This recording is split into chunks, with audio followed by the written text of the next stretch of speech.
KBS 열린 토론.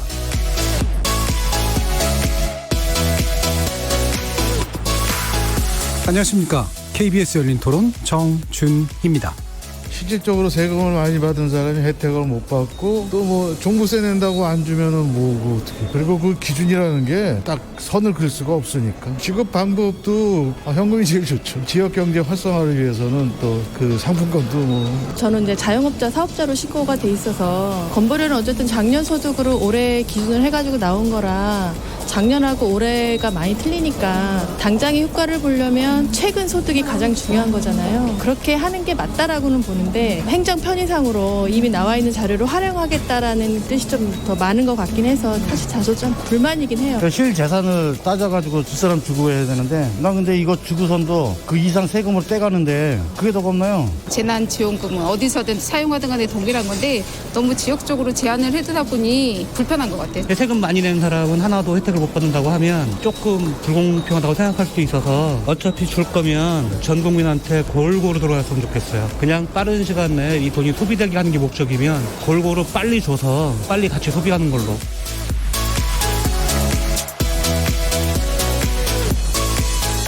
거리에서 만나본 시민들의 의견 어떻게들 들으셨습니까?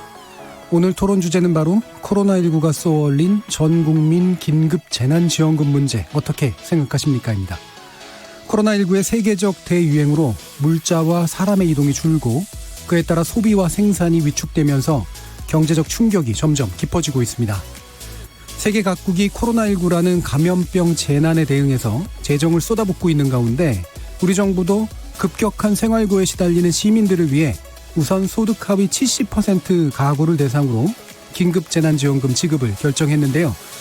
선별지급이냐 아니냐, 재정 부담은 어떻게 할 거냐, 왈가왈부하던 정치권이 벼랑간 전국민 대상 긴급재난지원금 지급으로 선회하면서 경쟁을 벌이는 형국이 됐습니다. 그래서 오늘 KBS 열린 토론에서는 코로나19가 쏘아올린 전국민 긴급재난지원금 어떻게 생각하십니까? 라는 주제로 세 분의 전문가들과 함께 총선을 앞두고 정치권에서 쏟아지는 말 가운데 옥석을 좀 가려보고 중앙정부의 긴급재난지원금과 각 지자체의 재난기본소득은 어떤 차이가 있는지 그리고 그 실효성은 또 어떠할지 자세히 짚어보겠습니다. KBS 열린 토론은 여러분들이 주인공입니다. 문자로 참여하실 분은 샵 9730 누르시고 의견 남겨주십시오. 단문은 50원, 장문은 100원의 정보 이용료가 붙습니다. KBS 모바일 콩, 트위터 계정 KBS 오픈, 그리고 유튜브를 통해서도 무료로 참여하실 수 있습니다. 날카로운 의견과 뜨거운 참여 기다리겠습니다. KBS 열린 토론 지금부터 출발하겠습니다. 살아있습니다. 토론이 살아있습니다. 살아있는 토론, KBS 열린 토론. 토론은 라디오가 진짜입니다. 진짜 토론, KBS 열린 토론.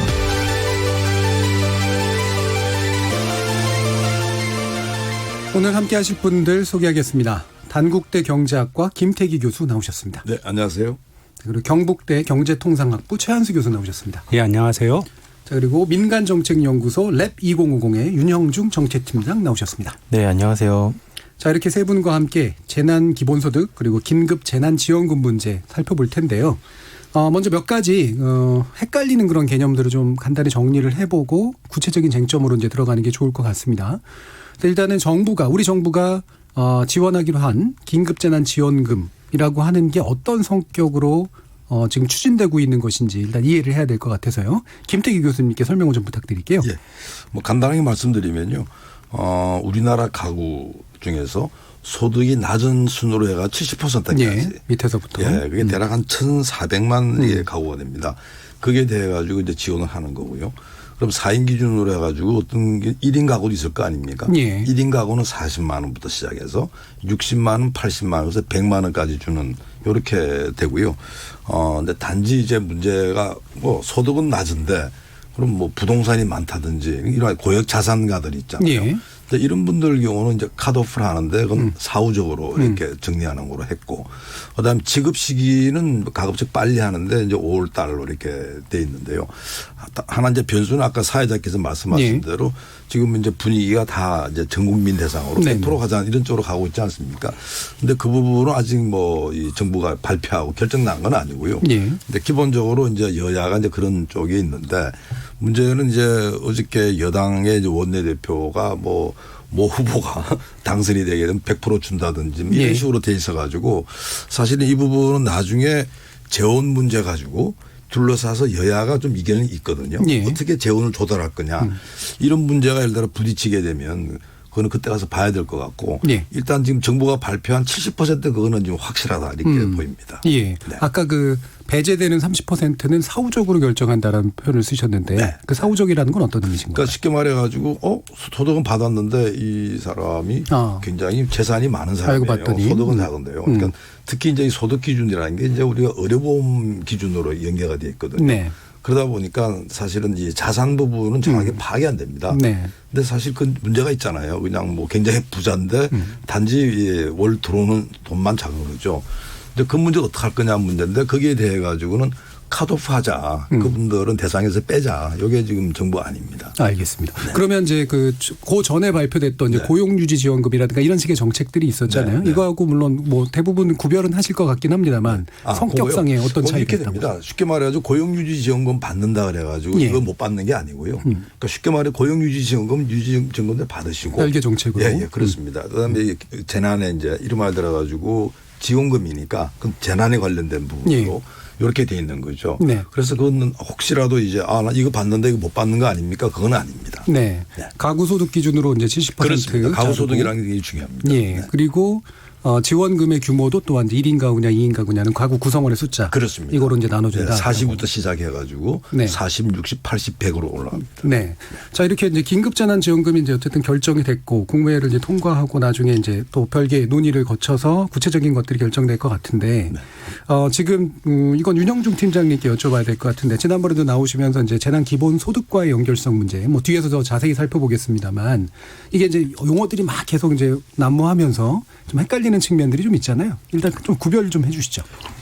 일단 제가 처음 재난 기본소득이라는 표현을 썼던 이제 개념과 그 이후에 이제 재난 기본소득이라는 이름으로 불렸던 여러 개념들 간에 이제 혼동이 좀 있었습니다. 그래서 그것과는 좀 다르긴 하지만 그래도 이제 재난 기본소득과 재난 이제 그 지원금을 분명하게 구별하는 기준은 선별하는가 안 하는가가 가장 핵심입니다. 그래서 지금 재난지원금의 경우에는 하위 70%를 기준으로 선별해서 지급하겠다라고 발표를 했었고요. 그리고 이전에 여러 재난기본소득이라는 이름으로 발표된 여러 지자체들의 이제 발표에서도 상당수는 그 선별하는 수당들이었거든요. 그래서 그런 수당들은 그렇게 발표가 됐어도 그건 재난 기본소득이라고 볼 수는 없고요. 재난 지원금 정도로 혹은 재난 수당 정도로 표현할 수 있을 것 같습니다. 그러면 지금 정치권에서 제기되고 있는 전 국민 100% 지원 이렇게 되면 그때는 재난 긴급 지원금이 아니라 소득이 되나요? 그런 이제 재난 기본소득이라는 개념 자체를 어떻게 개념화할 것인가가 사실 이게 뭐 학문적으로 정해진 개념이 있는 건 아니잖아요. 그래서 제가 처음 제안했던 맥락은 기본소득에 이제 5가지 속성이 있거든요. 근데 저는 그 5가지 속성 중에서 정기성을 제외한 4가지 속성을 충족하면 재난 기본소득이라고 부르자라고 이제 그 제안을 했었던 것이고 그 정기성이라는 것은 그 이후에 어떤 이제 사후적인 방식을 통해서 저는 이제 만들어갈 수 있는 부분이라고 생각을 했었거든요. 그 얘기는 이제 조금 이따 더 자세히 말씀드리겠습니다. 알겠습니다. 그러니까 재난자를 떼면 기본소득이 되면 정기성의 요소까지도 들어가야 되는데 일단 재난에서는 정기성의 요소를 빼도 재난 기본소득으로 일단 간주할 수 있다라고 일단 보시는 측면이고요. 자, 그러면 지금 이제 각 지자체마다 이제 도입하고 있는 게 그래서 선별되지 않고 이제 보편적으로 지급하는 걸 하면서 기본소득이라는 개념을 좀 붙이고 있는데 이 부분도 좀 구별이 좀 필요할 것 같아요. 이건 최현수 교수님께 좀 설명 좀 부탁드릴게요. 일단 지금 이제 중앙정부의 입장이 있고요. 그다음에 자치단체가 있는데 이제 이렇게 이해하시면 좋아요. 일단 말씀하신 대로 다 주느냐 아니면 어떤 기준에 따라 자르느냐 그걸 나눌 수 있고요. 또 그와 밀접히 연결되어 있는 게 그러면 이제 수급 대상이 개개인한테 주느냐 아니면 가구한테 주느냐 이렇게 나눌 수 있죠. 근데 이제 이렇게 2가지 조합이 있어서 사실은 이런저런 4개가 가능한데요. 그러네요. 지금 보니까 현실적으로 보면은 전부 주면 개인한테 주는 것으로 가고 있고요. 그다음에 선별하면 가구 중심으로 혹은 특정 업종 자영업자들이 크게 피해에 노출됐잖아요. 다른 업종에 비해서. 그래서 그렇게 하고 있는 것 같고요. 그래서 사실 용어도 좀 다 틀려요 보니까. 그래서 일단 정부의 공식 그 용어는 긴급 재난 지원금이고요. 예. 서울시는 재난 긴급 생활비고요. 예. 그러니까 여기 둘은 현멸합니다. 그다음에 경기도는 다주기 때문에 경기도형 기본소득이라고 표현을 썼고요. 그래서 오늘 나온 자료를 보니까 어쨌든 어떠한 명목이든 간에 이름이든 간에 이걸 이제 이런 걸 지급하겠다고 특히 현금 내지는 현금에 가까운 뭐 상품권이든 예. 아니면 이제 지역 카드를 화폐. 네, 지역 화폐를 통해서 지급하겠다는 데가 광역 기준으로 17개, 예. 그다음에 기초는 45개라고 해요. 그러니까 이건 계획을 세운 거고요. 이제 실제로 지금까지 지급을 의결한 데가 30곳이 있는데 예. 거의 반반입니다. 그래서 선별이 16개를 조금 더 많고요.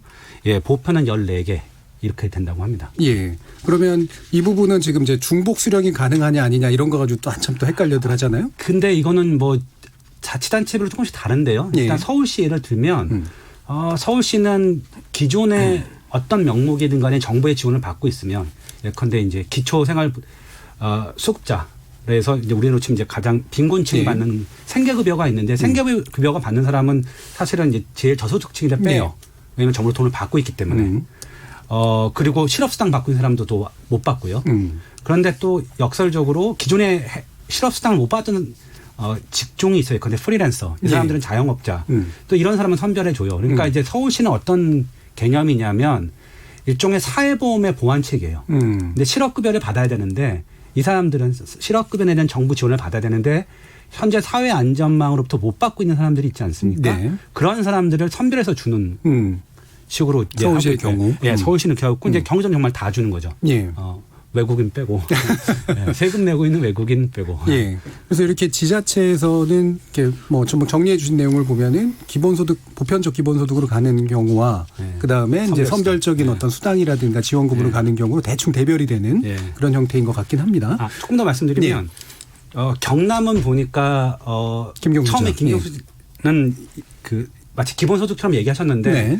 이렇게 하는 걸 보니까 어쨌든 선별지급 그러니까 맨 위. 물론 그 맨 위의 기준이 근데 상위 10인지 30인지는 정해지지 않았지만 일단 선별하자는 입장을 밝히셨어요. 예. 다만 기술적으로 어떻게 선별할 건가에 대한 이견이 있다라고 했고 완전 목표는 아니다. 이런 예, 완전 목표는 아니고요. 그러니까 약간 부연을 좀 하고 싶은데 예, 하시죠. 경남 같은 경우에는 그 지자체 차원에서 처음부터 보편 지급을 하겠다고 발표를 한 것은 아니었고요. 예. 경남에서 제일 먼저 썼던 표현 자체가 사후 환수잖아요. 사후 정산이라는 표현을 썼기 때문에 경남은 처음부터 그 전국을 대상으로 전 국민을 대상으로 하자. 보편 지원하되 세법을 통해서 세금을 통해서 일부를 환수하자라는 표현을 썼었고 이 세금을 통해서 환수하는 거는 지자체 차원에서 할 수 없는 일이기 때문에 지자체 차원에서는 애초에 선별수당을 고려를 하고서 만든 것이죠. 그래서 이게 주장이 누가 보기에는 왜 보편지급 얘기했으면 선불지급 얘기하냐 이렇게 상충된다라고 경남에 대한 이제 안을 비판하기도 하시는데 저는 그거는 현실적인 아니고 애초부터 일관된 주장을 해왔다고 보고 그러니까 있습니다. 김경수 지사의 원래 아이디어는 전국적으로 이런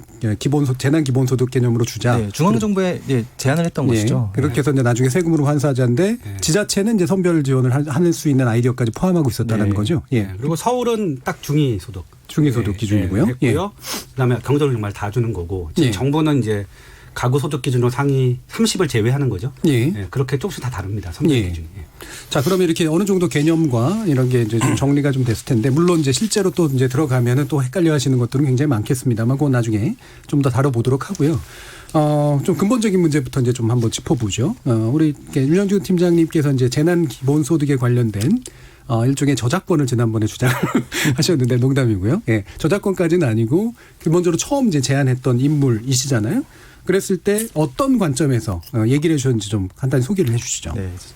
사실 요 얘기를 하려면 약간의 이제 맥락 설명이 좀 필요한데요. 저는 그다지 저작권을 그다지 주장하고 싶지는 않아요. 이게 상당히 저는 이걸 제안하면서 굉장히 복잡한 신경이 많이 있었거든요. 근데 거기를 다 설명해 드릴 수는 없고 일단 이제 제가 이 얘기를 하면서도 상당히 우려스러웠고 이거를 이제 가장 우선적인 그런 방안으로 고려하지는 말자라는 조심스러운 제안을 했었던 이유 자체가 있어요. 왜냐하면은 제가 애초에 구상했던 안 자체가 세법과 연계된 세법 개정과 연계된 세금과 연계된 기본소득안을 처음부터 얘기를 한 것이었고 그때는 재난이라는 걸 원래 생각 안 하셨던. 애초에 기본소득을 제가 접근하는 방식 자체가 기본소득을 되게 다양한 방식으로 접근하는 분들이 많거든요. 네.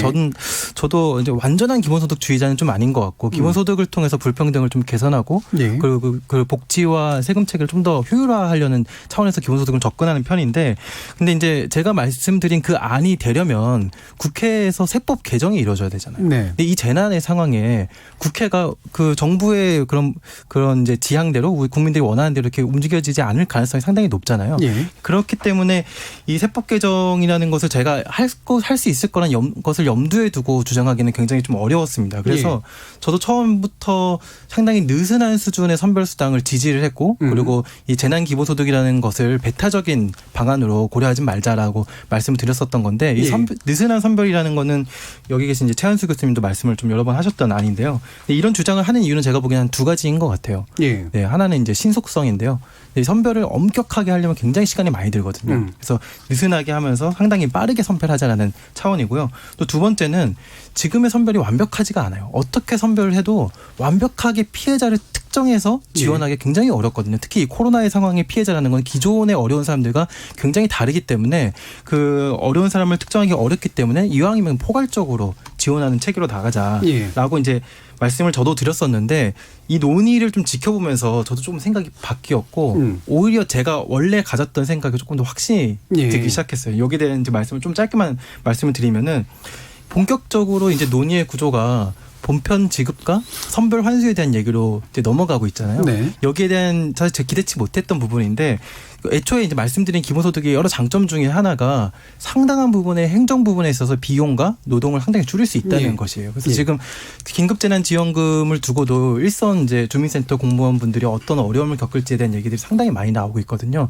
근데 보편 지급하고 선별 환수하게 될 경우에는 그런 어려움을 겪지 않고도 훨씬 효율적으로 그 선별 환수를 할 수 있거든요. 그래서 저는 이런 점들을 조금 더 전문가분들이 같이 고려를 해서 어떻게 하면 효율적인 선별 환수 체계를 만들 수 있을 것인가 부작용이 없으면서 이런 것들은 좀 지혜를 모아야 할 때가 아닌가 그런 생각을 좀 하고 있습니다. 일단 이제 재난자를 땐 기본소득에 관련된 논의는 좀 더 근본적이니까 그러면 이제 필요하면 나중에 좀 해보고 어쨌든 지금 윤 팀장님 말씀 주신 건 원래 아이디어에 좀 가깝게 지금 진행되고 있는 상황이다라고 보시는 거네요. 네. 예. 그러면 일단은 보편적으로 지급하고 세금으로 이제 환수하자라고 하는 정도의 안으로 지금 나아가고 있는 것 같다라는 말씀이신데요. 그러니까 저는 약간 이제 아까 저작권 우스갯소리로 얘기하셨지만 약간 이름 짓기에 실패했다고 봐요. 그러니까 이게 재난 기본소득이란 말이에요. 그러니까 기본소득이라는 이름이 들어간 순간부터 이게 재난에 대한 그러니까 실제로 피해를 본 분에 대한 소득 보존의 관점으로 논의되는 게 아니라 기본소득이냐 아니냐로 갔어요. 사실은. 그런데 굉장히 그러니까 기본소득을 강하게 옹호하시는 분 입장에서는 이게 굉장히 바람직할 수 있지만 우리가 지금은 사회복지도를 실험하는 단계가 아니거든요. 그러니까 지금 이제 경제학자들이 이제 대충 합의가 되는 게 그러니까 지금 시기에 가장 필요한 정부의 역할이 뭐냐. 첫 번째는 우리가 방역, 보건에 대한 거의 아낌없는 투자. 이건 뭐 예외가 그러니까 뭐 이견이 없어요. 특히 우리도 지금 잘하고 있고 특히 미국은 더 해야 되잖아요. 지금 뭐 병상도 없고 뭐 여러 가지 뭐 마스크도 없고 그래서 투자를 더 해야 되는 게 첫 번째고요. 일단 이거를 전제로 하고 그 다음 투자하는 게 뭐냐면 이 코로나 사태로 소득이 감소한 사람에 대한 최소한의 소득 보전이에요. 그걸 기존에 했던 게 뭐냐면 사실은 실업급여거든요. 근데 지금 실업급여가 이게 너무 충격이 많이 크니까 예를 들면 이제 미국 같은 경우 뭐 지금 락다운을 몇 주째 하고 있고 지금 뭐 실업급여 신청자가 지금 몇 천만 명대가 넘었어요. 기존 시스템으로 못 견디는 거죠. 그리고 거기에 빠져 있는 사람도 있고.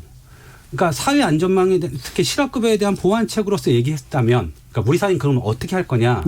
그렇게 얘기했으면 이렇게 복잡하게 보편 뭐 선별 이런 논쟁을 안 했을 텐데 이게 기본소득이라는 말을 집어넣는 순간부터 전혀 논의가 바뀌는 거죠. 그러니까 제가 보기에 지금 제일 필요한 정부의 역할은 실제로 소득이 감소한 분에 대한 소득 보전이에요. 그게 자영업자든 아니면 뭐 저임금 노동자든 아니면 프리랜서든. 근데 기본소득의 핵심은 보편성이거든요. 그러다 보니까 어떤 일이 발생하냐면 이런 거죠. 그러니까 만약에 실업급여였으면 이런 거예요. 저는 지금 급여가 하나도 안 밀렸어요. 경북대 교수기 때문에 다행스럽게도. 그러니까 저는 사실 제가 왜 만약에 이게 이제 실업급여의 보완책이었으면 이걸 내가 왜 안 받지라고 생각하지 않거든요. 왜냐면 전 잡이 있으니까. 근데 이게 기본소득이라는 마치 보편적 복지로 다가서면 이런 생각이 드는 거죠. 나는 세금도 많이 내고 그동안 했는데 왜 나한테 해주는 게 없지? 이렇게 나오거든요. 그러니까 그러면 최한수 교수님은 이게 재난 상황에 일단 집중해야 된다라는 의견이신 그렇죠. 거고 그래서 기본소득은 떼고 사회보험의 일종의 보완, 특히 실업급여에 대한 보완책인데 실업급여라는 것이 포괄 범위와 대상자가 제한적이기 때문에 그 이상의 이제 확대할 수 있는 뭔가 정책이 필요한 거죠.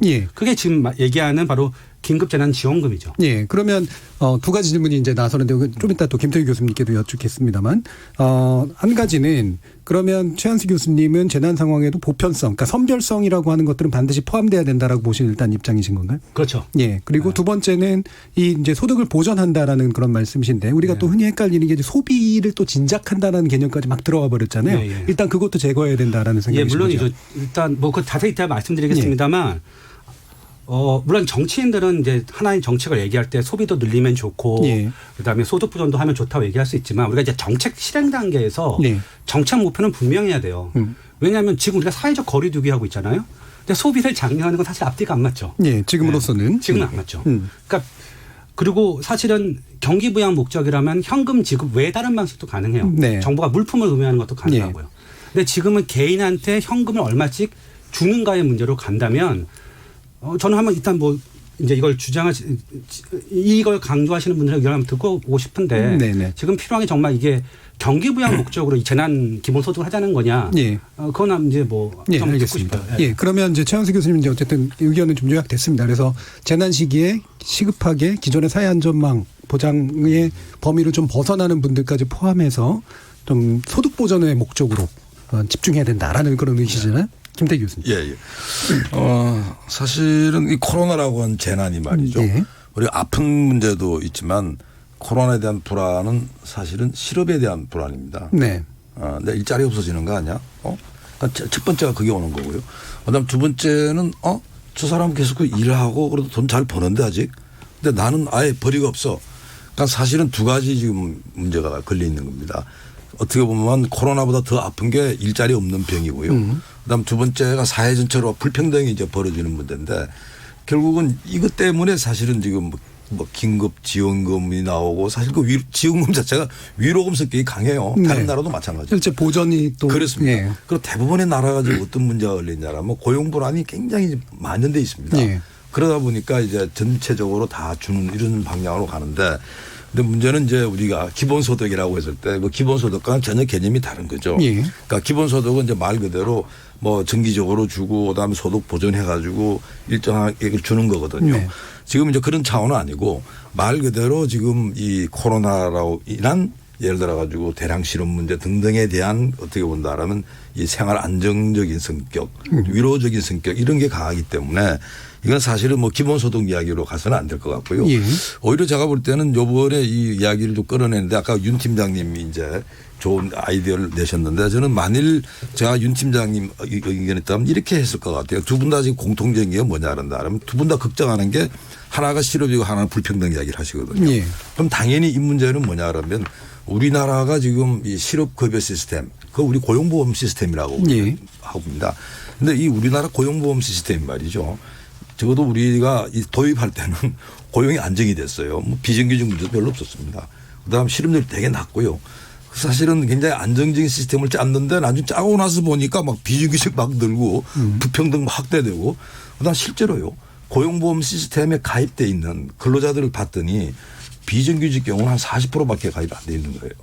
그다음 반면에 대기업 이런 데는 그게 다 가입돼 있고 그래서 그럼 이 문제를 어떻게 볼 거냐. 그러니까 제가 볼 때는 지금 우리가 여러 가지 뭐 고용유지 지원금부터 심지어는 지금 뭐 저 긴급 재정 지원 이런 거 등을 어떤 개념 하에 가야 되느냐 방향성은 아까 두 분 말씀한 대로 제가 볼 때는 실업 문제랑 같이 연동시켰어야 된다는 거고 그다음에 실업됐을 때 들어 소득이 없는 분들 그분들한테 지원할 수 있는 시스템 빨리 짜야 된다. 그걸 우리는 실업 부조라고 합니다. 근데 우리나라 실업 부조 제도가 없어요. 그러니까 사실은 그런 제도를 염두에 두고 짰다 그런다라면 이번에 훨씬 나았을 거고 그다음에 제가 볼 때는 이번에 가장 제가 볼 때는 이제 재난기본소득 이 흐름으로 빠지면서 너무너무 아쉽고 이거는 진짜 있을 수 없다 생각하는 게요. 우리나라가 경제 성장률이 마이너스가 된 적이 딱 두 번 있습니다. 하나가 이제 석유위기예요. 1980년도. 그다음 하나가 외환위기입니다. 그런데 그때 우리가 마이너스 경제 성장했는데도 그냥 확 짬풀에 다시 반대를 했거든요. 그 당시 외환위기 때 이제 DJ 대통령 당시에 어떤 일을 했냐라면 여보 우리가 힘을 합쳐야지. 그래서 쉽게 말해가지고 예를 들어가지고 공무원들 그다음 공기업에 그것도 고임금 그다음 고용보장 이런 받는 쪽 경우에서는 뭔가 좀 양보를 하고 그다음 없는 사람은 배를 했거든요. 그러니까 사실은 제가 볼 때는 이 기본소득이라는 개념 자체가 우리 공동체를 유지하기 위한 그런 제도인데 만일 제가 볼 때는 지금 예를 들어가지고 우리가 뭐 어떻게 보면 뭐 특히 이제 공무원들 경우에 아마 제가 볼 때는 재난기본소득 준다 그런다라면 국민들 반발 많이 할 거예요. 저 사람 왜 줘야 되냐. 그리고 또 공기업에 대해서 예를 들어 이런 문제들이 계속 제기될 수밖에 없습니다. 그래서 사실은 제가 볼 때는 이 재난기본소득이든 또는 이게 재난 뭐 긴급지원금이든 그게 예를 들어 가지고 현재 노동시장에서 어떤 상태냐 연동을 시키고 그다음 만일 실업 상태라는다 이래야 될 것 같아요. 가장 문제가요. 이번에 실업에 들린 사람들은 오래 갈 것 같습니다. 그러니까 결국 실업 부조 문제에 집중해야 된다는 말씀이신데. 연계시켜야 된다는 거죠. 왜냐하면 이분들한테 지원하는 게 일회성으로 지원해 가지고는요. 그런 취약계층들, 근로 취약계층들은 일회성 지원해 가지고 어림도 없다고 봅니다. 상당한 기간 동안에 실업 상태로 유지가 될 거기 때문에 그분들한테는 계속 지원이 들어가야 돼요. 그렇다 한다면 우리 재원 문제가 딱 걸리지 않습니까? 그래서 제가 볼 때는 선별 지원 안 하면 안 된다는 거. 무조건 선별 지원 해야 된다는 거고 두 번째는 어려운 사람일수록 지원을 더 해줘야 된다는 거고 그다음에 그 지속 기간이 꽤 오래 갈 거라고 전제하고 가라는 거죠. 알겠습니다. 그러니까 확실하게 타겟을 잡아서 그렇습니다. 필요한 만큼 충분히 계속. 그렇습니다. 그리고 그렇습니다. 그게 실업 부조의 관점에서 체계를 바꾸는 쪽. 바로 이제 그걸 시스템을 만들어 나가는 과정이죠. 네, 그렇습니다. 이 세 분이 이제 지금 말씀들이 조금씩 중첩되면서 좀 다르잖아요. 소소한 반박도 조금 해야겠는 게. 윤영익 팀장님. 저는 사실 재난기본소득에 대한 그 이름에 대해서 그 이름을 잘 지었다라고 얘기할 생각은 사실은 별로 없어요. 아까도 헷갈릴 수 있다라고 하셨잖아요. 하지만 이제 객관적으로 이 이름의 효과에 대해서는 좀 판단을 해볼 필요는 있다고 보는데요. 저는 이제 이름 짓기의 실패라고 보는 지점은 고위공직자와 관료들에게 있어서는 약간 실패인 것 같아요. 그분들은 기본소득의 원래 개념을 명확하게 알고 있었고 그래서 재난기본소득이라는 표현에 대해서 왜 재난에 기본소득을 붙이냐. 기본소득은 정기적이고 영구적이어야 되는 것인데 이런 말씀들을 하시면서 이건 기본소득이 아니다라고 말씀을 하시고 또 기본소득이 갖고 있는 여러 가지 특징들 중에 그것들은 사실 어떻게 기본소득을 설계하느냐에 따라서 그 특징들이 굉장히 부각될 수도 있고 좀 덜해질 수도 있는 것인데 굉장히 여러 가지 특징들 본인들이 이제 익혀왔던 특징들을 다 여기에 결부시키면서 굉장히 논의가 복잡해졌다고 봐요. 근데 긍정적인 영향을 또 저는 안 줬다라고 생각하지는 않는 게 그 두 분께서 말씀하신 부분 중에서 굉장히 공통적인 지점들이 많이 있는데 그 실업급여 사실 구직수당 같은 경우도 지금 고용보험 체계 안에서 주고 있는 거잖아요. 근데 고용보험 가입자가 지금 얼마나 되느냐는 거죠. 1,300만 명에서 1,350만 명 정도 되는 거죠. 그래서 우리나라 경제활동 인구나 사실 고용률에 비춰봤을 때도 상당히 보장률이 낮은 그런 제도거든요. 말씀하셨듯이 비정규직에서 항상 40% 정도 남짓 나오는 가입률이 나오고요. 그래서 지금 상황에서 한국형 실업부조 제도를 잘 설계해보고 잘 만들어보는 것도 굉장히 중요하지만 사실 지금이 재난 상황인데 언제 그런 제도를 새롭게 만들고 이건 사실 보편지급 선별 환수의 세법 개정보다 더 어려운 그런 일들이거든요. 그러면은 과연 지금 상황에서 사람들이 왜 이 아이디어에 상당 부분 이렇게 널리 퍼지고 그리고 공감하게 되었는가를 본다면은 생각보다 내가 모든 것들을 증명하지 않아도 나에게도 이런 현금이 정부가 주는 현금이 주어질 수 있겠다라는 그런 생각을 하게 되면서 그런 좀 더 포괄적인 그런 대책으로서 이제 자신들의 피부에 와닿는 그런 정책이 되었다라고 보거든요. 알겠습니다. 그러면 좀 더 쟁점으로 들어가도록 할게요. 지금 일단 세 분 사이에서 약간 중첩되는 부분, 달라지는 부분들이 좀씩 있어서 방법론적으로 보편 지급한 다음에 환수하는 방식을 택할 것이냐의 부분에 대해서는 또 어느 정도 동의하시는 부분도 있지만 또 나머지 두 분은 또 선별성을 또 상당히 강조하시잖아요. 그럼 지금 아까 이제 윤 팀장님 같은 경우에는 특히나 재난 시기에 긴급하게 지원할 때 행정비용이 지나치게 되는 방식은 피하는 게 옳다라고 하는 그런 입장에 대해서 최한수 교수님 어떻게 보세요? 일단 저는 긴급성과 행정비용은 별개의 이슈라고 생각을 하고요. 긴급성 측면에서 말씀하신 다 주고 1년 뒤에 세금을 환수하는 아이디어는 상당히 재미있는 아이디어죠. 실험해 볼 수 있다고 생각을 하는데. 그 자체는? 근데 이렇게도 할 수 있죠. 그러니까 저는 만약에 긴급성이 중요하다면 예컨대 하위 25나 아니면 특정 계층, 그러니까 자영업자 계층에는 소득과 상관없이 일단 다 줘요. 선별을 하는 거죠. 그러고 난 다음에 결국 못 받는 사람이 이제 한계에 있는 사람들은 나중에 어떤 서류를 통해서 자기가 보완해서도 받을 수 있어요. 그러니까 긴급성의 정도가 충격에 가장 크게 노출된 사람과 한계 상황, 그러니까 아주 이렇게 약간의 차이 있는 사람들을 다 긴급성을 같이 할 필요는 없죠. 예. 지금처럼 하면 모두가 다 주지만 예산이 많이 들고요. 그다음에 만약에 이제 저는 하나의 안인데 그러니까 일단 누가 봐도 명확하게 어렵다고 생각하는 뭐 하위 25 아니면 자영업자라는 특정 지표를 통해 선별해서 일단 먼저 주고 그런데 나는 여기에 작년에 안 들어갔지만 올해 들어가라고 자기가 어떤 방식으로든 그게 보완이 되면 주는 방식은 긴급성에서는 약간 문제가 있을 수 있지만 쉽게 말하면 비용을 훨씬 더 줄일 수 있고 그다음에 수급액을 훨씬 더 늘릴 수 있죠. 행정비용 측면은? 행정비용 측면은 저는 뭐 그렇게 크지 않다고 봐요. 그러니까 뭐 아주 단적으로 예를 들어볼게요. 지금 20만 원씩 다 주면 우리가 10조가 들어요. 그다음에 중위소득자 50%를 갈아내면 같은 금액으로 40만 원씩 줄 수 있죠. 그러면 만약에 우리가 50% 그거를 선별해내는 비용이 예컨대 1조가 될까요? 그 정도 안 들죠. 안 들죠. 그러니까 사실 선별적 기준은 아니에요. 그러니까 행정비용이라는 게 이제 시간 문제도 있고 그다음에 재정 문제도 있는 건데 재정 재정은 문제는 아니고 이제 중요한 건 긴급성이죠. 근데 사실 되게 재밌는 사실은 지금 사실은 자치단체가 나름의 기준을 가지고 선별을 하고 있어요. 예컨대 서울시는 아까 기존의 사회안전망 얘기를 하셨는데 사회안전망에 들어간 사람 중에 일부는 오히려 안 주고요. 거기에 빠진 사람은 선별해서 주고 있거든요. 근데 특별히 이거에 대해서 이렇게 많은 반론이 나오지 않아요. 근데 이게 재난기본소득이라는 중앙정부 차원에서는 굉장히 이견이 이제 목소리가 높고 이거에 대해서 사실은 저는 뭐 뒤에서 얘기했지만 약간 이거는 저는 다른 맥락이에요. 그러니까 복지제도를 바라보는 기본 가치관? 뭐 내지는 이제 그동안 소외됐던 사람들이 권리를 주장하는 거니까 따라서 저는 선별 그 비용이나 선별 가능성은 얼마든지 가능하다고 보거든요. 그 행정비용 측면에 대해서는 다른 반론이 있으신 건가요? 지금 제가 말씀하신 거예요. 말씀드린 행정비용이라는 거는 물론 이제 신속성도 있지만 말씀드린 상황이라면은 그 행정비용이라는 거는 그 사람들에게 더 주는 돈보다는 적게 든다는 거잖아요. 그 행정비용이 적게 드니까 그렇기 때문에 당연히 그 행정비용 감수할 만한 가치가 있다라는 그리고 또 하나는 또 하나의 더 중요한 가치는 선별함으로써 피해를 받을 가능성이 높은 사람들이 보편보다 그 지급액이 올라갈 수 있다. 그게 더 중요한 거죠. 저는 이제 그것과 비교하지 말고 선별환수 방안과 좀 비교하자는 얘기예요. 사실 선별환수 방안과 비교해 봤을 때 행정비용이라는 것도 아니 근데 기본소득이라는 거를 네이밍을 하셨고 그거에 대해서 지금 그러니까 사후적으로 어떻게 환수하는가는 굉장히 기술적인 문제예요.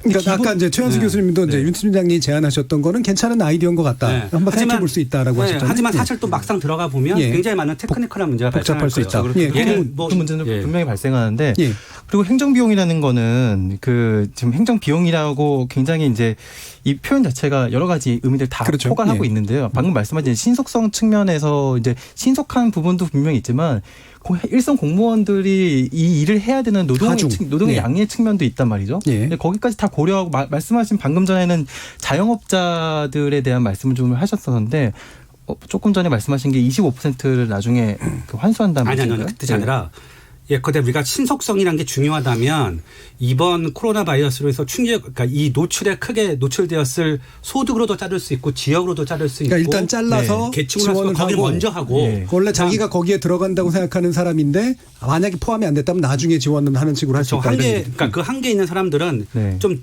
그러니까 지급이 늦어지겠지만 그건 받을 수 있다는 거죠. 그리고 전 이해할 수 없는 게 지금은 비상 상황이고 모든 공무원들이 사실은 이 코로나 문제를 해결하기 위해서 정말로 온 힘을 기울이고 있고 우리 국민들에게 감사하고 사실은 사람들이 공무원에 대한 생각이 바뀌었어요. 그러니까 그전에 작은 정부 얘기하던 사람들이 어떤 얘기가 올라오냐면 야 진짜 우리나라 공무원들 유능하고 지금은 정말 이렇게 그러니까 이렇게 위기 상황에는 이런 게 필요하구나 하거든요.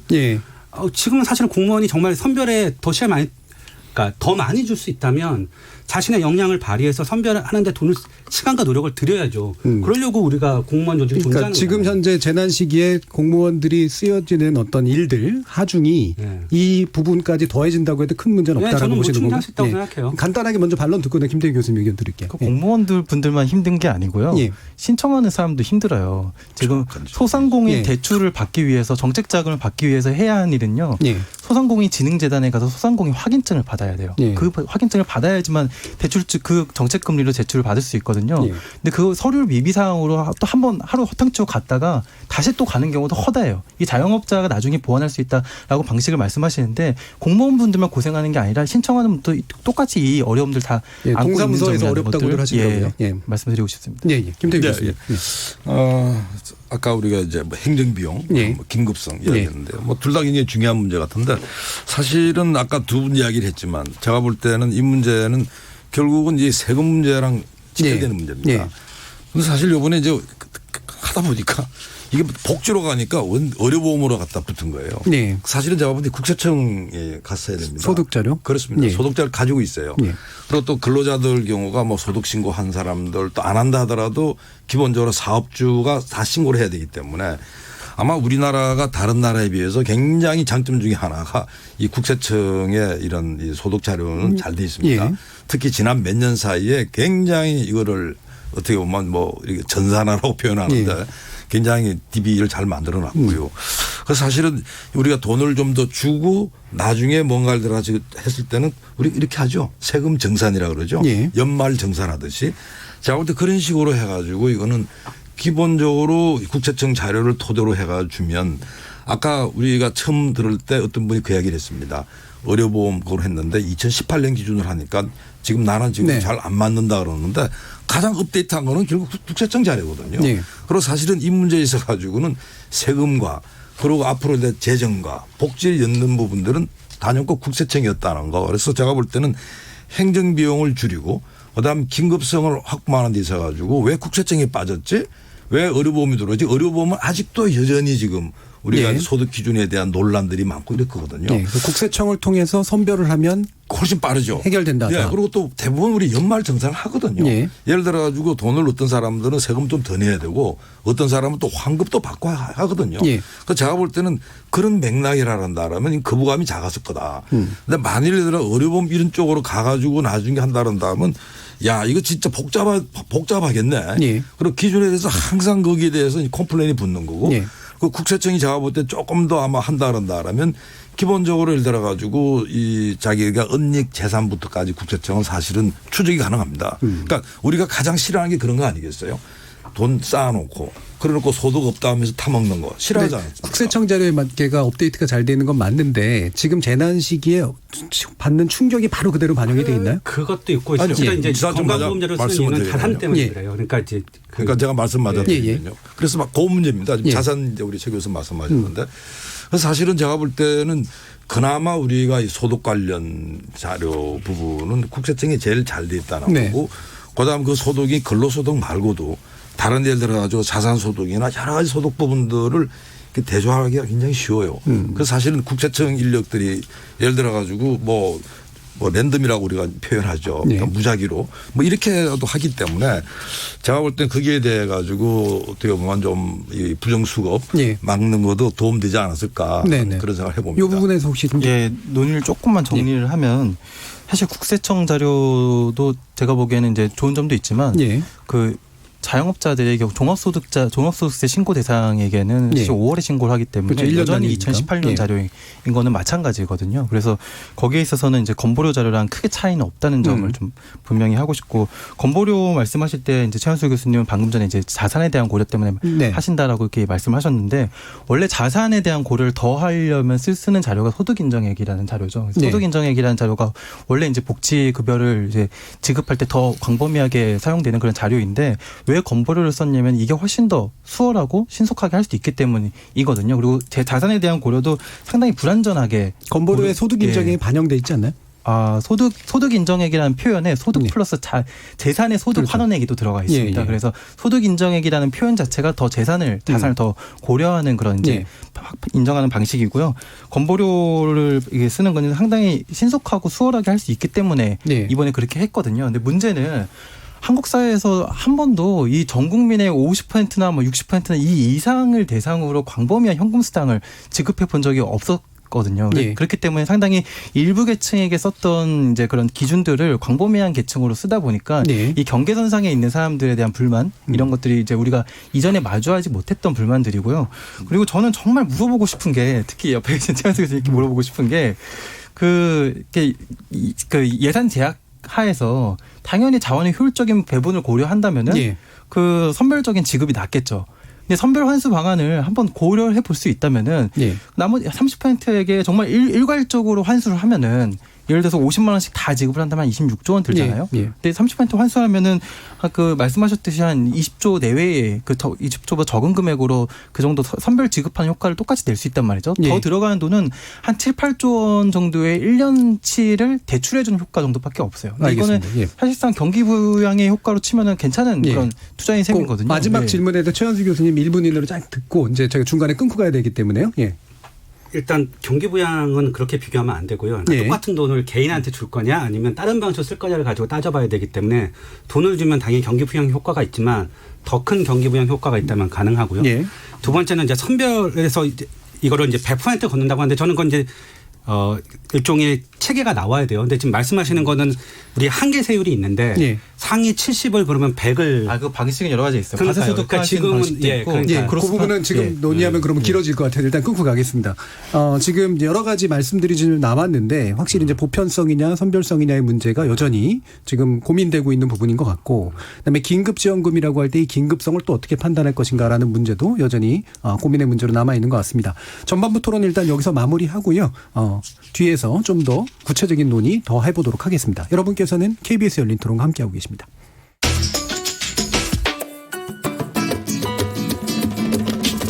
묻는다, 듣는다, 통한다. KBS 열린 토론. 듣고 계신 청취자 여러분 감사드립니다. 들으면서 답답한 부분은 없으신가요? 궁금한 점은요? 그렇다면 함께 토론에 참여하시죠. 유료 문자 샵 9730을 이용하시면 됩니다. 단문은 50원, 장문은 100원의 정보 이용료가 있습니다. 스마트폰 어플리케이션 KBS 모바일 콩을 통해서도 무료로 참여하실 수 있습니다. KBS 열린 토론은 언제나 열려 있습니다.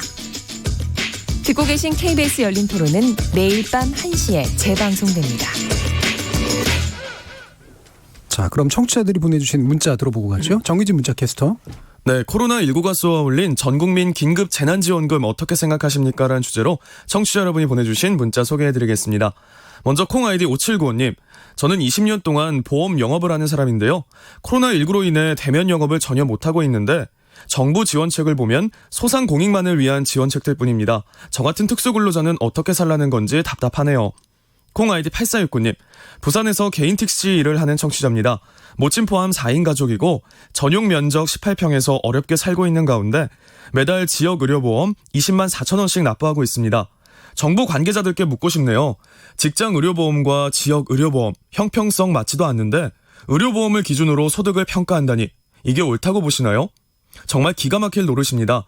제발 지역과 직장 가입자 간 형평성도 고려해 주시기 바랍니다 해주셨고요. 콩 아이디 송유성님. 지역 건강보험료 가입자에게 불합리하게 산정된 건강보험료를 기준으로 긴급 재난지원금을 지원한다는 것은 불합리하다고 생각됩니다. 일단 전 국민에게 지급하고 소득에 산입하여 세금으로 환수한다면 문제는 해결되고 편가르기 같은 문제도 해소되리라고 봅니다. 콩 아이디 5327님. 논의는 이제 그만하고 지금 즉시 현금으로 지원해야 합니다. 5월이면 너무 늦어요. 가진 분들은 이 고통 절대 알 수 없을 겁니다. 콩 아이디 3875님. 저는 코로나19로 인해서 급격히 힘든 상황으로 내몰린 분들에게 혜택이 많이 돌아갔으면 하는 마음이에요. 전 국민 모두에게 주면 정말 좋겠지만 우리나라는 국채가 많다는 것을 알고 있기에 넓고 멀리 봐야 한다고 생각합니다. 빚이 많은 나라에서 허덕이며 살고 싶지 않습니다. 다른 사람보다 조금 더 넉넉해서 재난지원금을 못 받는 분들은 넓은 마음으로 기부했다고 생각해 주시면 어떨까요? 마음 뿌듯한 일이 되실 거라고 생각합니다. 라고 보내주셨네요. 네, KBS 열린 토론. 이 시간은 영상으로도 생중계되고 있습니다. 유튜브에 들어가셔서 KBS 1라디오 또는 KBS 열린 토론을 검색하시면 지금 바로 토론하는 모습 영상으로 보실 수 있습니다. 지금 방송을 듣고 계신 청취자 모두가 시민논객입니다. 계속해서 청취자 여러분들의 날카로운 시선과 의견 보내주세요. 지금까지 문자캐스터 정의진이었습니다.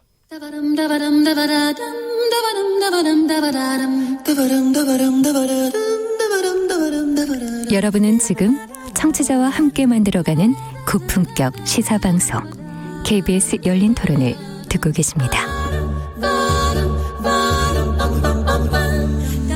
자, 후반부 토론 시작해보죠. 경북대 경제통상학부의 최현수 교수, 민간정책연구소인 랩2050의 윤영중 정책팀장, 단국대 경제학과의 김태규 교수, 이렇게 세 분과 함께하고 있습니다.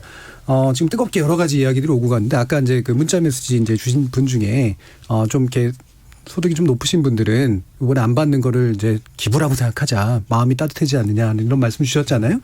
그래서 결국은 이제 이게 근데 자기 안에 들어왔다가 나갈 때하고 그냥 안 받는 게 기부라고 생각할 때 또 이게 더 달라서 심리적인 문제도 있는 것 같은데 그런 이제 환수 방안이라든가 아까 제 얘기가 잠깐 나왔으니 그건 뒤에서 약간 더 다뤄보고요. 요거 하나만 먼저 좀 짚어주세요. 지금 기재부의 이제 접근법은 어떻게 보시는가라는 거죠.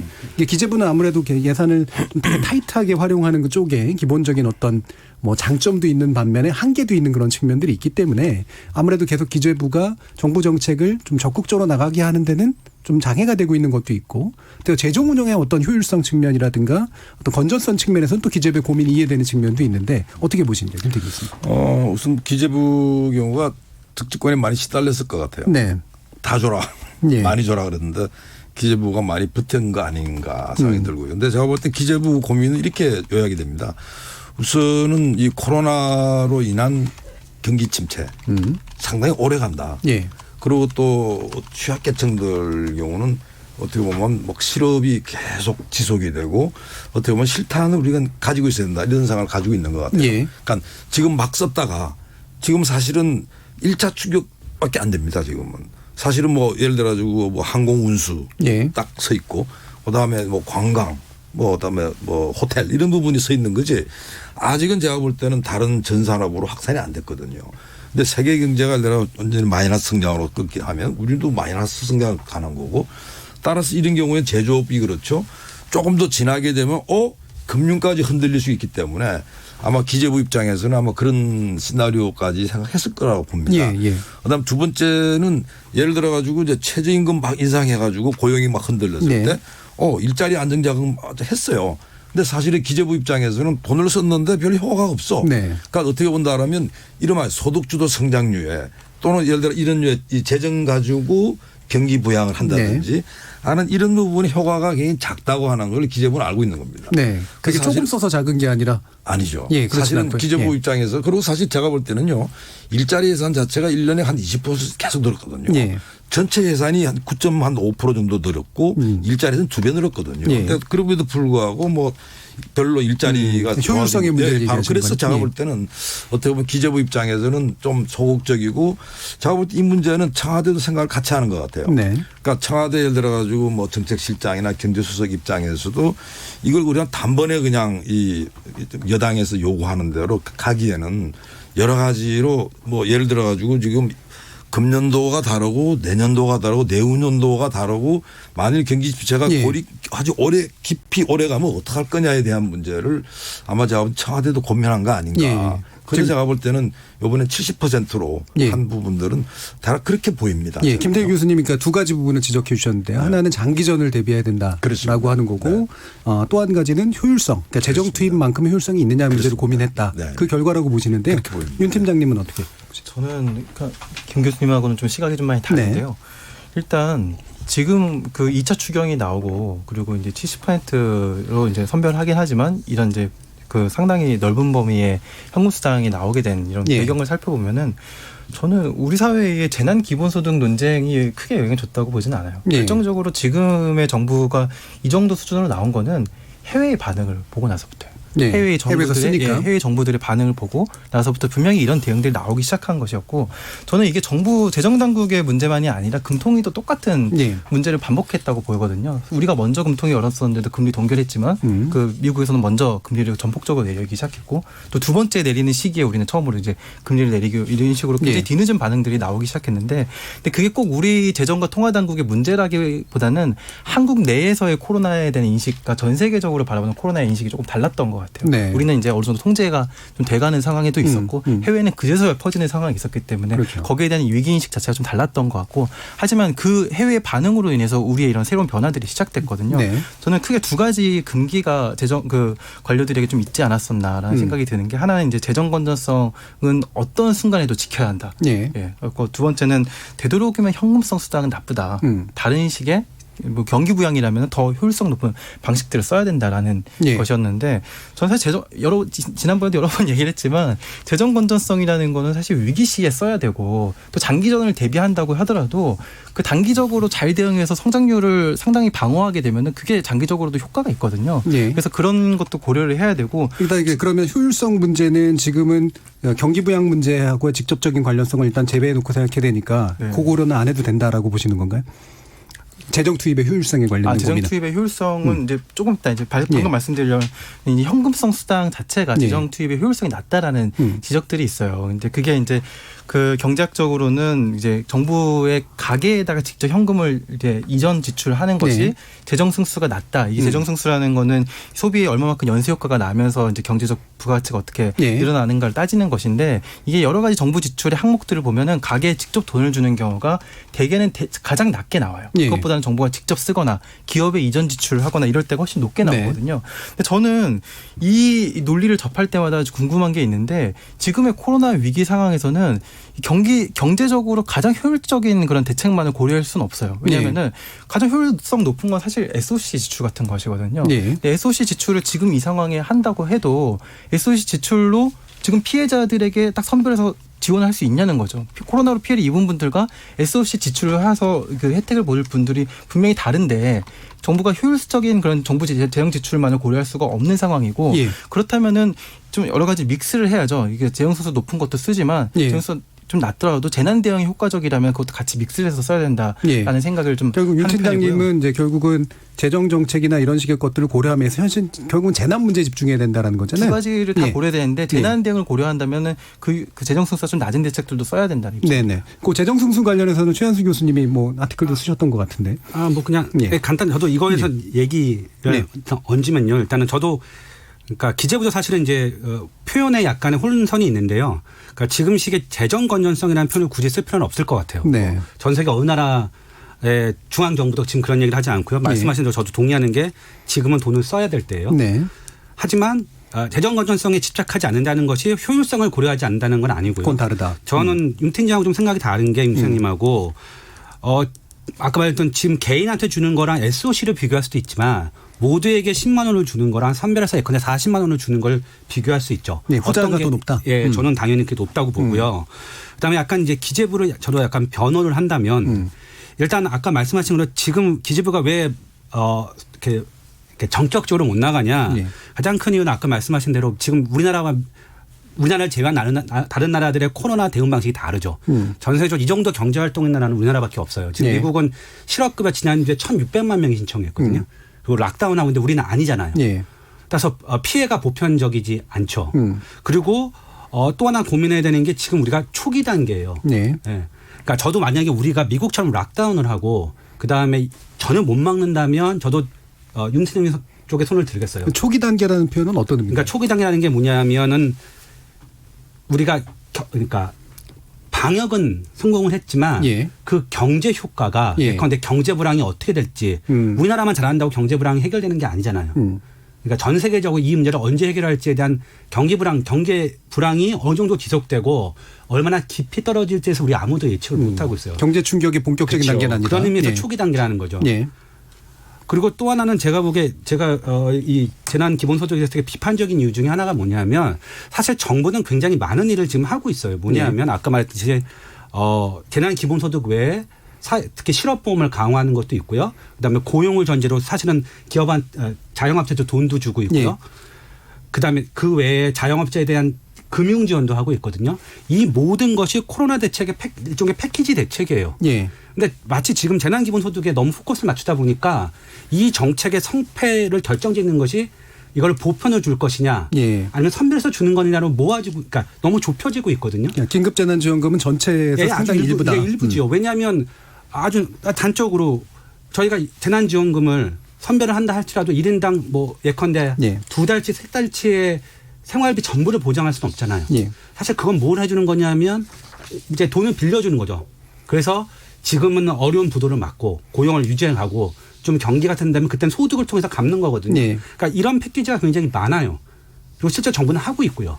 근데 오로지 지금 논쟁은 뭐냐면 재난지원금을 보편으로 주면 잘 대응하는 거고 아니면 못하는 걸 모아주는 건 굉장히 논의의 왜곡이죠. 그리고 정부 스탠스가 꼬이는 거죠. 예. 그럼 그 부분 바로 받아서 지금 이제 정치권에서 이제 이 갑자기 이제 방향 전환이 이루어지고 있는 게 총선 전이라서 뭐 그런 측면들도 있는 것 같고 아까 윤영준 팀장님 지적하셨듯이 뭔가 하여튼 좀 특단의 대책이 필요하다라는 데에 대해서 뭔가 공감대가 높아지고 있어서 이 때문이기도 한 것 같은데 이런 정치권의 방향 전환에 대해서는 어떻게 보시는지요, 윤 팀장님? 저는 사실 지금 선거를 앞두고 있잖아요. 하루 앞두고 있기 때문에 그 지금 얘기하는 것들이 과연 어떤 진정성을 갖고 얘기하시는지는 잘 모르겠어요. 저희가 이제 판단하는 기준은 그러니까 어느 정도 선별 환수에 대한 얘기까지 같이 하느냐인 것 같은데 그리고 선별 환수에 대한 얘기를 안 한다면 그만큼 이제 지금의 위기 상황에 이제 그 정도의 돈을 써야 된다는 주장인 것이고 근데 그런 얘기를 같이 하느냐 정도로 판단할 수 있을 것 같은데 제가 보기에는 이 두 가지를 그렇게 효과적으로 얘기하고 계시지는 않고 일단은 다 주겠다라는 말씀부터 하시고 계시는 것 같거든요. 그래서 그런 안들은 이제 일단 국회가 이제 다시 이제 선거 이후에 만들어지면은 거기서 좀 집중적으로 좀 논의를 해봐야 되지 않을까. 진지하고 구체적이지 않은 것 같다라는 그런 말씀이신 거잖아요. 일관되지도 않은 것 같고. 김대희 교수님. 참 중요한 지적인데요. 뭐 사실은 뭐 선거에 정치의 자유로울 수는 없죠. 근데 너무 속이 많이 보이는 게 예를 들어 가지고 지금 대한항공 같은 경우는 말이죠. 비행기 한 10대 중에서 9대는 그냥 공항에 서 있습니다. 한 10% 정도만 가동이 되거든요. 사실은 그게 이제 자금이 돌아가야 되는데 안 돌면 무너지게 딱 마련이에요. 근데 문제는 그걸 지원을 못 해요. 사실 지원해야 되거든요. 뭐 거기서 제가 볼 때는 무너지기 시작하면 사실은 그 협력업체 굉장히 많습니다. 뭐 비행기에 여러 가지. 그리고 사실은 대량 실업의 어떤 전조가 되는 거거든요. 근데 이걸 지금 결론을 못 내리고 있습니다. 그러니까 사실은 지금 우리가 실업이라는 문제를 걱정하고 그런다 그러면 당연히 뭐부터 손을 봐야 될까요? 기업이 그래도 멀쩡한 기업이 자금 모자라서 무너지는 거는 막아야 되는 거 아닙니까?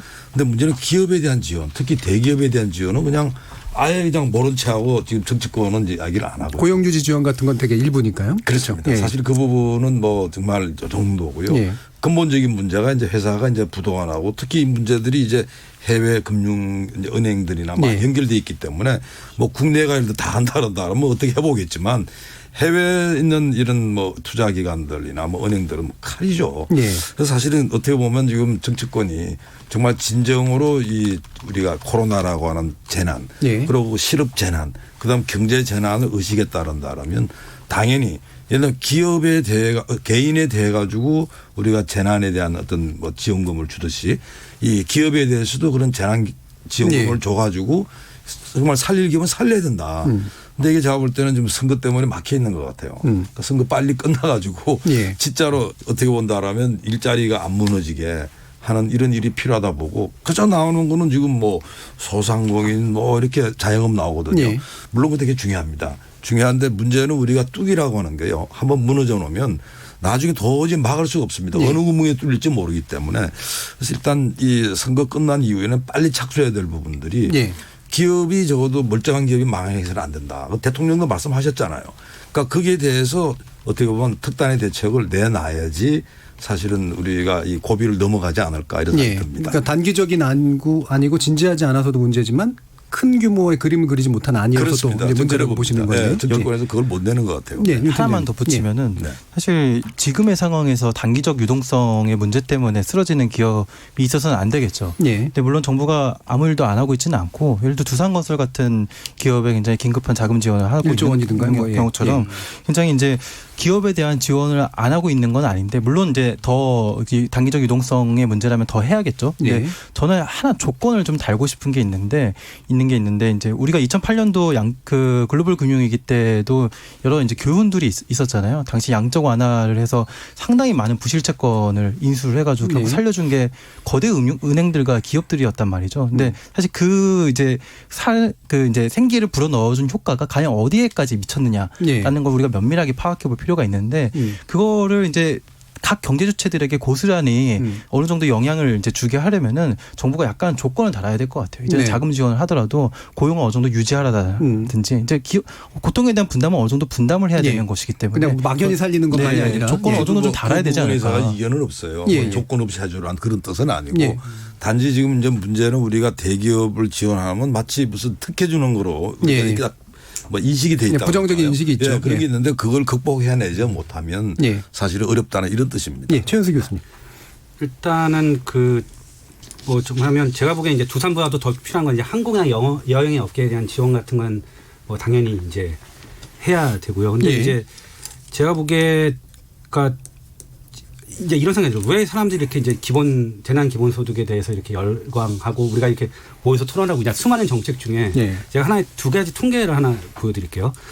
하나는 우리나라의 사회복지 급여 혜택을 예산을 가지고 쭉 나눠보면요. 모두가 혜택을 받는 게 한 40%쯤 돼요. 그러니까 의료보험 같은 거. 그다음에 나머지 그게 노령에 대한 지원이 굉장히 많아요. 그러니까 전체 받는 게 한 60대고요. 노령에 대한 지원이 한 35쯤 돼요.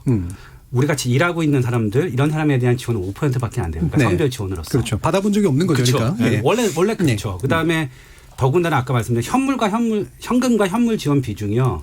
우리가 4대 6이에요. 그러니까 현금 지원이 한 4고 여기 연금까지 포함됩니다. 그러니까 무슨 말이냐면 일하고 있는 중위 계층이 현금을 아까 받아본 적이 우리가 없어요. 그러니까 사실은 정치권이 왜 움직이냐면 이게 표심이거든요. 그러니까 그게 사실 이게 이 기본소득 논의가 폭발성을 갖게 된 이유 중에 하나는 바로 그거죠.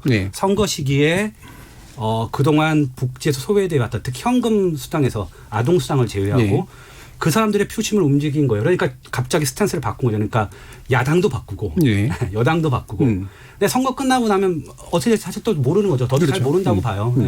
근데 어쨌든 이렇게 입장이 바뀐 데는 선거라는 시기가 있고 근데 이건 나쁜 건 아니죠. 그러면 선거라는 시기에 정치권이 유권자 의견을 듣는 거는 그게 선거의 고유 기능이니까요. 다만 이렇게 목소리가 커지는 거는 아까 말했듯이 이중 일부분 그러니까 피해를 보신 분들이 아까 말했듯이 나는 정말 현금 지원이 필요하다. 이런 부분들은 기존 70으로도 한 받을 납세자로서 이런 걸 요구할 수 있는 권리가 있지 않냐. 당연히 있죠. 하지만 재난기본소득 형태로는 아닌 거죠. 알겠습니다. 그러니까 뭔가 이렇게 불공정하다라는 그런 심리가 계속해서 이제 자극되는 건 분명히 이제 지금 최한수 교수님 지적처럼 있는 것 같거든요. 그렇죠. 그리고 그 이유는 우리가 제대로 된 어떤 사회 안전망 안에서 현금성 지원을 노동하는 사람들이 별로 받아보지 못한 경험. 근데 이번에 안 받으면 또 못 받을 것 같은. 근데 애도 없는 고소득자. 그렇죠.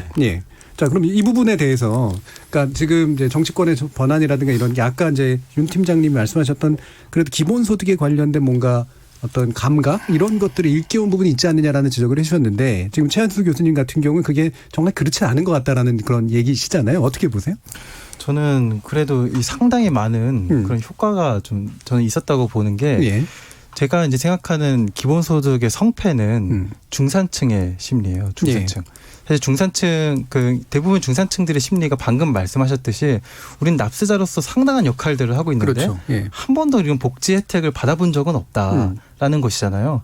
근데 이제 기본소득이라는 이제 제도 자체가 물론 설계하기에 따라서 굉장히 다양한 변주가 나올 수 있는데 제가 주장하는 기본소득이라는 거는 중산층까지 상당히 순수혜자가 되고 순수혜자라는 거는 더 내는 세금보다는 이제 더 받는 기본소득이 더 많아지는 그런 이제 순수혜자가 되고 그리고 상당히 이제 단순하고 누진적으로 만든 그런 세제를 통해서 좀 고소득자에 한정되게 좀 순부담자가 되는 형태를 이제 말씀드리는 것이거든요. 이게 무슨 의미냐면은 사실 우리가 지금의 세금 제도와 복지 체계를 만약에 지금부터 땅 하고서 만들기 시작하자.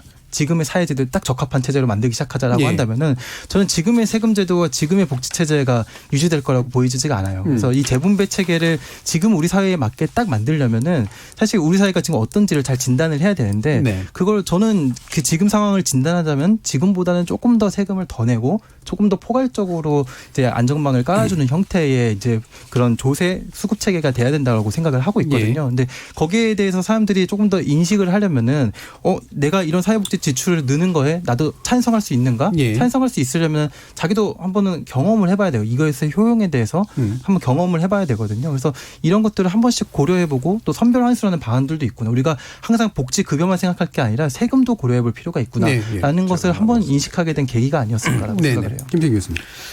참 우리가 이번에 코로나를 겪으면서 우리나라 대단해라고 하는 게 전 사실은 방역과 그다음에 의료 인프라라고 생각합니다.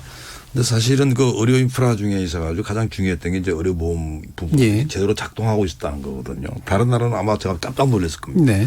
근데 사실 이게 의료보험이 우리가 도입되고 하는 계기가 됐던 게 언제냐면 바로 석유위기입니다. 예. 1차 석유위기예요. 79년도에요. 예. 네.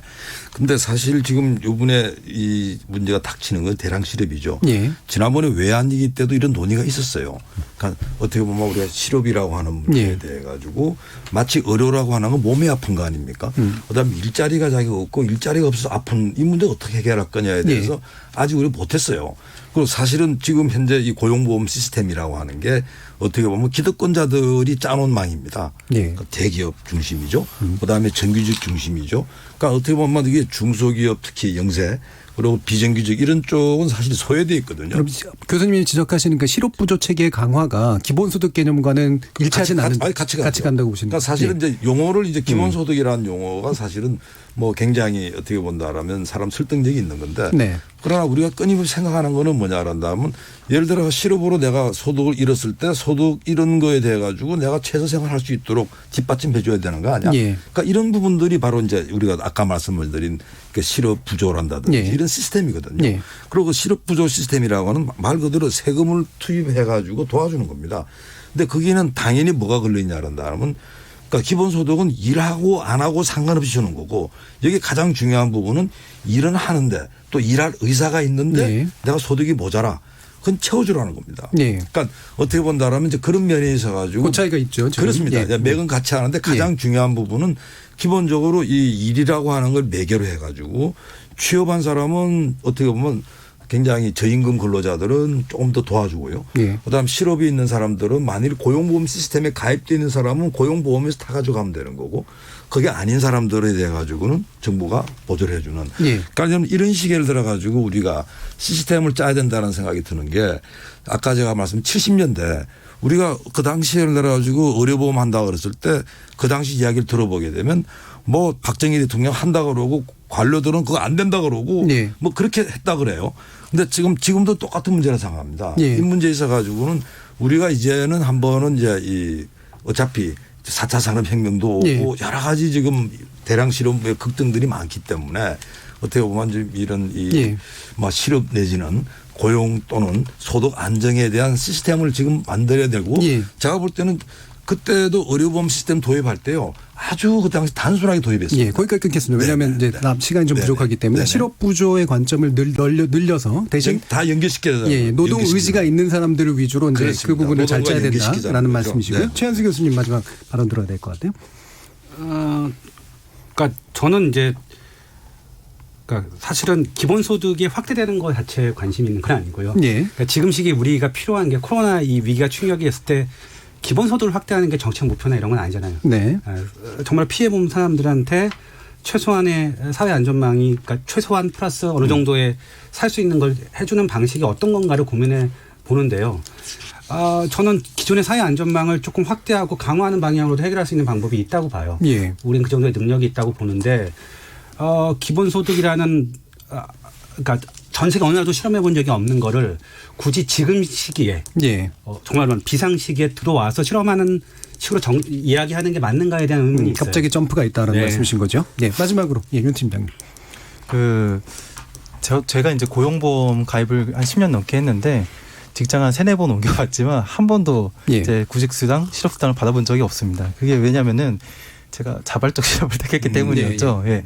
저는 이제 고용보험 가입자였기 때문에 자발적이지 않은 실업이었으면 받을 수 있었는데 여튼 고용보험에 가입되지 않은 분들도 상당히 예. 많고요. 근데 말씀하신 실업부조 시스템이라든지 우리가 지금 가야 할 길이 많아요. 근데 이제 가야 할 길이 많은데 이런 여러 가지 사회 안전망을 더 확충한 것도 굉장히 중요한데 기본소득이란 단어 때문에 굉장히 가로막고 있는 그런 부분들이 분명히 있는 것 같아요. 그래서 저는 이번 기회에는 기본소득의 모든 면모를 다 한꺼번에 토론하자 이렇게 주장하는 건 아니고요. 알겠습니다. 최소한 선별 환수에 대한 것만큼이라도 심도 있는 토론을 한번 해보자라는 그 부분을 계속해서 강조해 주셨습니다. 예, 오늘 긴급재난지원금에 관련된 다양한 이야기 나눠봤는데요. 함께해 주신 세 분 전문가 모두 고생하셨습니다. 감사합니다. 네, 고맙습니다. 수고하셨습니다. 저는 내일 저녁 7시 20분에 다시 찾아뵙겠습니다. 지금까지 KBS 열린 토론 정준이었습니다.